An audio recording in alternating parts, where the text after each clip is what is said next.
Well then, so this is interesting news. Now take this with a grain of salt, but apparently there are leaks out there about a possible Destiny 3, where there is a Destiny 3 being made by Bungie in very, very early development. This is not a full confirmation from Bungie, obviously, but these are coming from leaks, and apparently the leaks are credible because they've been correct in the past about other things, I guess. So again, take it with a grain of salt. It could be completely false, but there is possibilities that these could be true. So let's talk about it, like how I'm feeling about it, and let's just talk about it, because as I've talked about myself personally when it comes to Destiny 2, I have been playing way less Destiny 2, and the reason why is because my morale for the game has been very, very low for a while now. The formula for Destiny 2 has been getting very stale, and it just hasn't been keeping my attention as much as it did in the past. When it came to like the seasonal format, to the roller coaster of like good expansion to bad expansion, and I felt like Final Shape was a perfect conclusion, and it was a really, really good expansion, maybe even the best expansion out there for Destiny's franchise. But we were all hopeful that after Final Shape there would be an announcement of a Destiny 3, and to our surprise, that wasn't the case. Instead, they were like, nope, we are going to continue with Destiny 2, continuing the story with a brand new saga with the 9. And, I was curious. I was optimistic because the idea of splitting the expansions was something that may keep my attention a little bit better. But, yeah, no, the execution on that was poor. The portal, it was really poorly implemented. The soul of Destiny just got ruined because of that. Edge of Fate just didn't hit that mark as much as probably Bungie expected. And especially when it came to their new season / episode idea with the major updates, Ashen Iron was just awful. It was way worse than even episodes or even seasons, like to the point where I miss talking to a toilet bowl hologram character each week. It was that bad.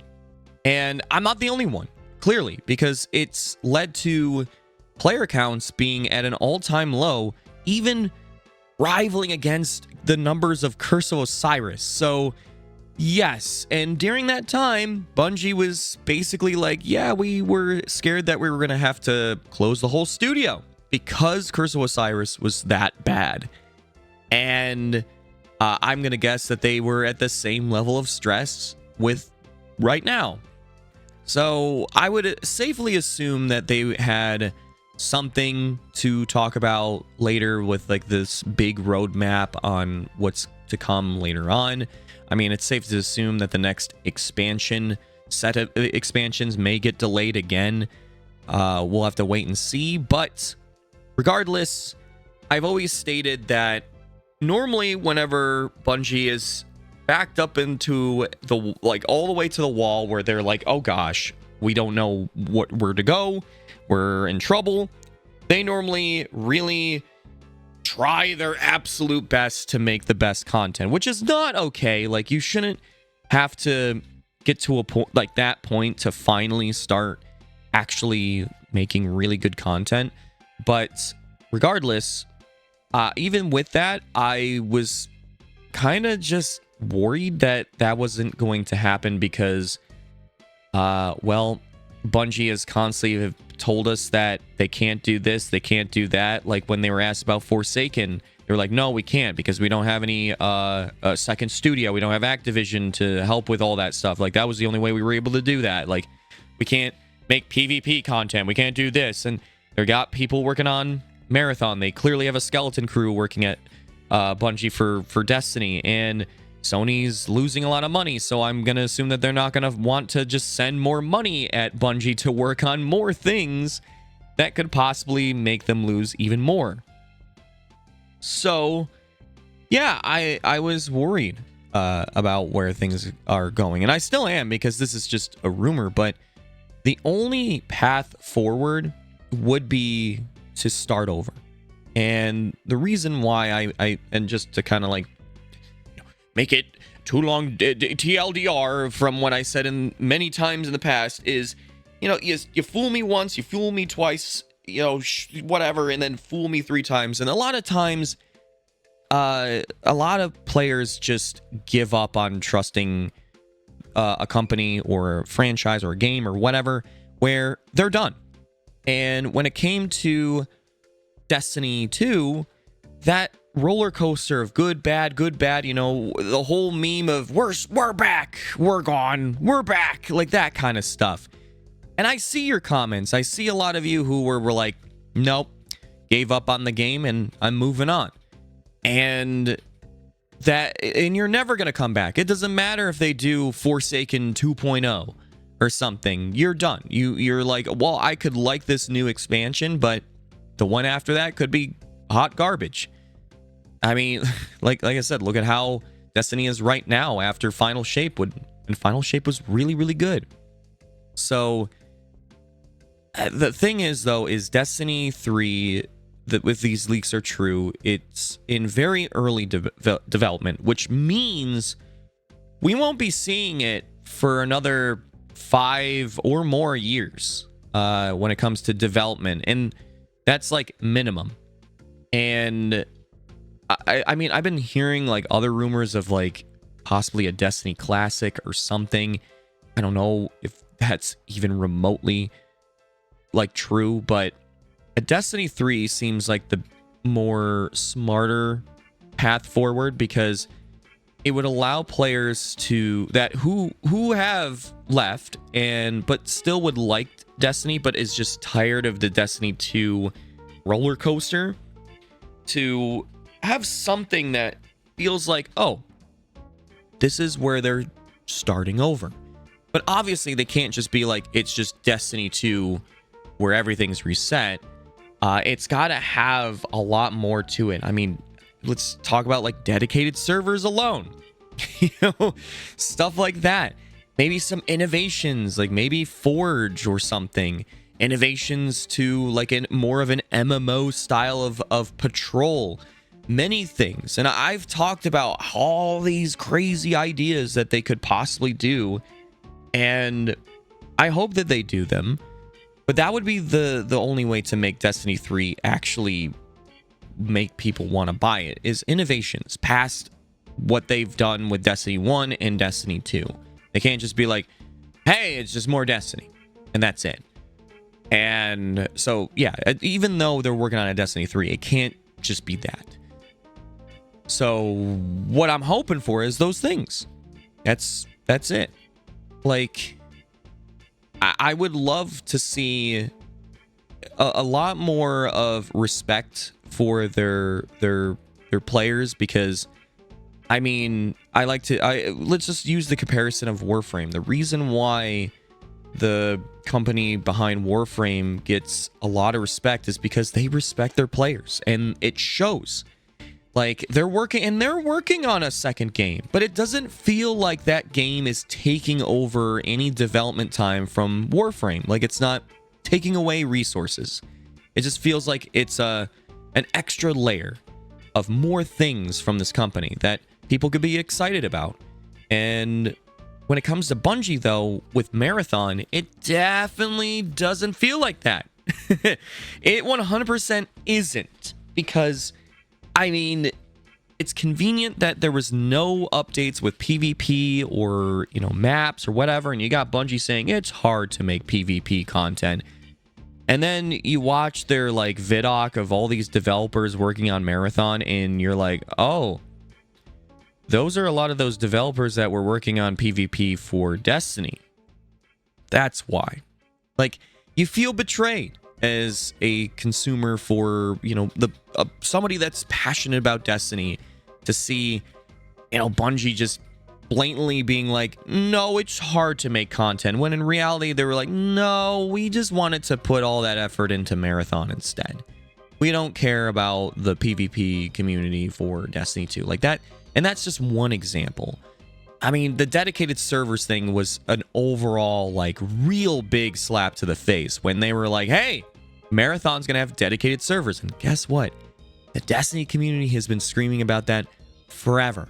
And the game that's going to get dedicated servers is one that the Destiny community really, really doesn't care about. I mean, it's not really a game that Destiny players are interested in. It's an extraction shooter. It's for a whole different community.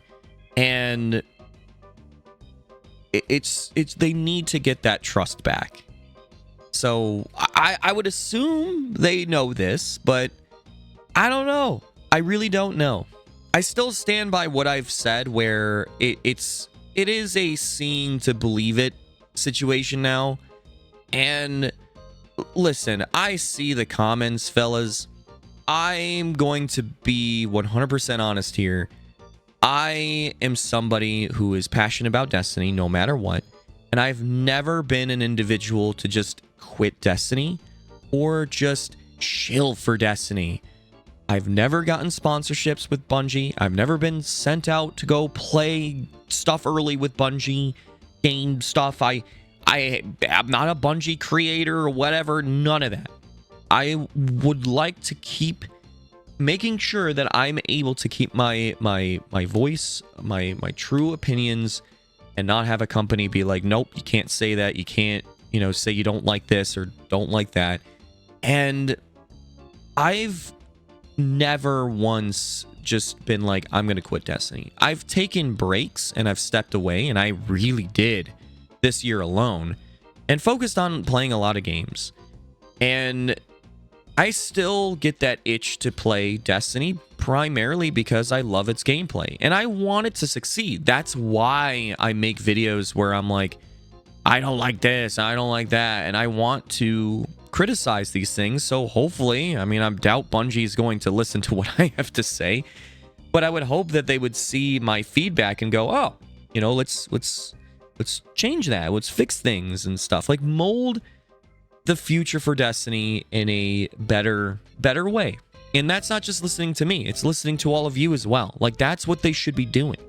It's not just content creators. And like, it's just, Bungie has been making poor decisions, and sadly they've been focusing on the wrong stuff. Like, I mean, microtransactions and trying to get people to play the game more with like strategies that is just really, really wrong. Like, where it's not like you want to play the game, it feels like you're forced to play the game. Like, it just becomes a chore rather than, yeah, I'm really enjoying this game. Like, the focus should be fun, and then you start to get that engagement with your game. And Bungie has not been doing that. They've been trying to, I mean, like, just look at the events where they were like, oh, they're only 2 weeks long.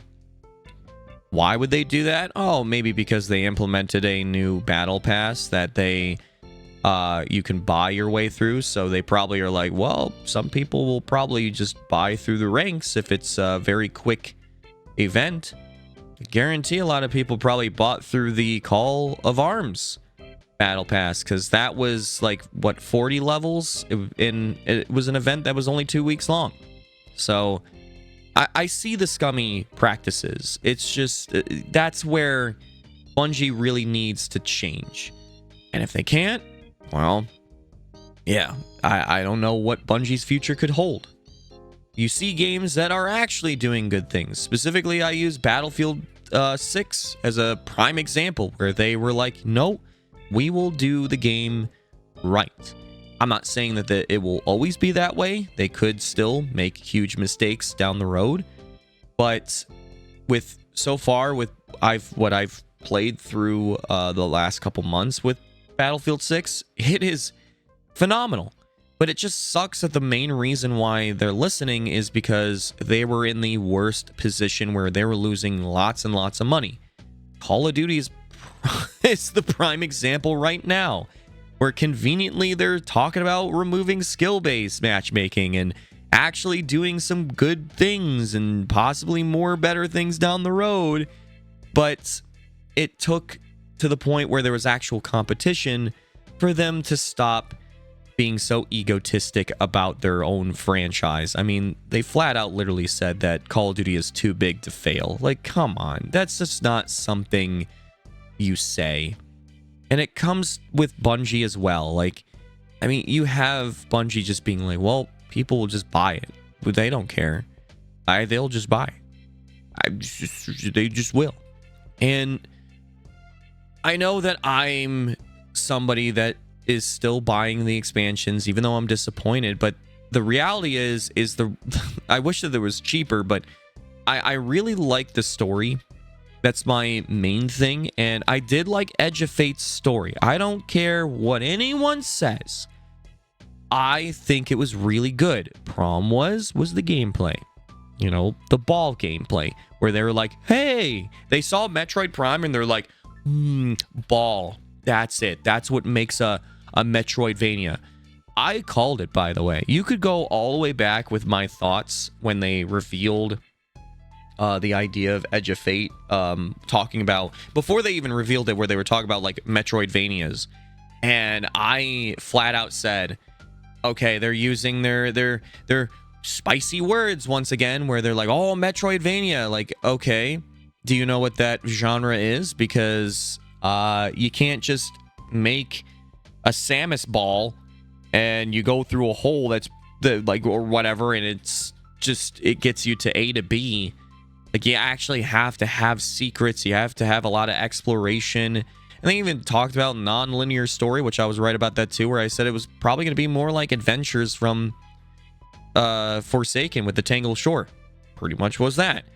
So it's like, those are things that were really bad about Edge of Fate. But the story was good. It's just the ball gameplay, the Metroidvania thing. That's kind of why I'm a little bit more hopeful about Renegades when I reacted to the trailer and the vidoc and all that stuff. I'm a lot more hopeful because I like the action being the main focus now. There's no stupid ball gimmick, because the ball gimmick, it really took you away from the gameplay. I do like these like stratagems. They're basically just like Helldivers. So as I mentioned, I hope that they actually, if they are doing a Destiny 3, that they actually take the time to go, okay, let's fix ourselves first before we even try to fix Destiny. You got to regain trust with your players. And I'm hoping that with Destiny 2, in the meantime, they will show that, because they have to do that first. They can't just jump ship and be like, well, we'll fix it later with a Destiny 3, because I don't think players are going to believe that. But I don't know. That's just me. Am I looking forward to Destiny 3? Oh, of course, because that was like the main thing that I feel like would fix what went wrong. But I'm not going to say that that's going to be fix all of everything that's been wrong. It's just, we'll have to wait and see. When Bungie finally officially talks about their, roadmap, whenever they decide to talk about it, I do feel like it is true, though, because it's very convenient that this roadmap, they were saying that, oh, we'll have a roadmap very soon, and it just radio silence. And then like people had to constantly ask for it, and then they finally were like, oh, it's still in the works. But it's been taking so long. Probably because they're like, oh, we really need to finally just work on a Destiny 3 or something. Like, they're really, yeah, like I said, the Curse of Osiris situation is happening right now in their studio, I guarantee. But yeah, I'm looking forward to more info about it, because right now it's just words, and like I said, it could be completely false.